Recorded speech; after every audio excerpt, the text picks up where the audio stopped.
Good morning, Morgan, and good morning to any of Morgan's friends that are joining us for this video this morning. We're almost done. This is the third to last video, and like I said, this is just housekeeping stuff. You might not even want to watch it, but it's there if you need it.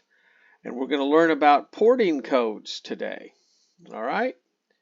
And with that, let's get to the reading. Oh, by the way, there's no code in this, and so it's just reading.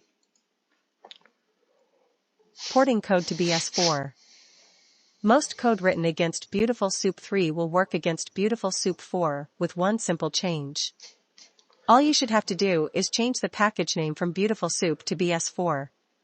So this, from Beautiful Soup import Beautiful Soup, becomes this, from BS4 import Beautiful Soup.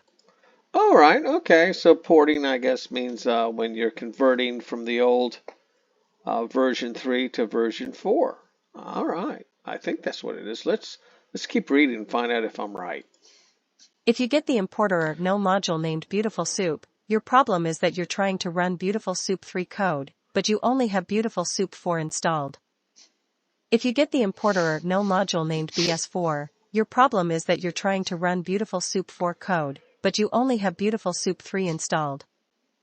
Although BS4 is mostly backwards compatible with BS3, most of its methods have been deprecated and given new names for PEP8 compliance. There are numerous other renames and changes, and a few of them break backwards compatibility.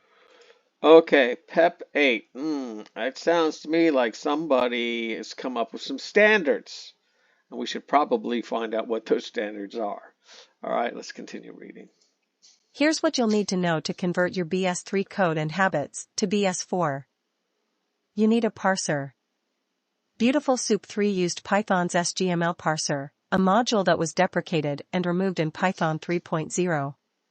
Beautiful Soup 4 uses HTML.parser by default, but you can plug in LXML or HTML5lib and use that instead. See installing a parser for a comparison. Since HTML.parser is not the same parser as SGML parser, you may find that Beautiful Soup 4 gives you a different parse tree than Beautiful Soup 3 for the same markup. If you swap out HTML.parser for LXML or HTML5lib, you may find that the parse tree changes yet again. If this happens, you'll need to update your scraping code to deal with the new tree. Method names. All right, so this is the oldie stuff, and this is going to be what you replace it with. All right, so that means you go through the Beautiful Soup 3 code, searching on these like render contents, find however many they are, or you can do like a global change to this encode contents. Okay? All right, we're almost done with this reading. Some arguments to the Beautiful Soup constructor were renamed for the same reasons. All right, okay, so what do we got here? All right, so it's actually inside the Beautiful Soup call. Come on. I renamed one method for compatibility with Python 3. Tag.has under. All right. Blah, blah, blah. All right. This is all, about converting from 3 to 4. Here it talks about if you're using the dammit method to help. And with that, we're done. Before I go, I want to remind you how important it is that all the versions match up between what's in your code and what's in the environment, aka the PC you're running on it, or the server you're running on it, or servers.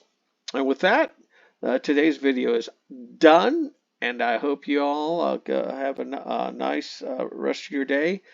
Play safe and don't get into too much trouble. With that, we'll see you in the next video. All right? All right.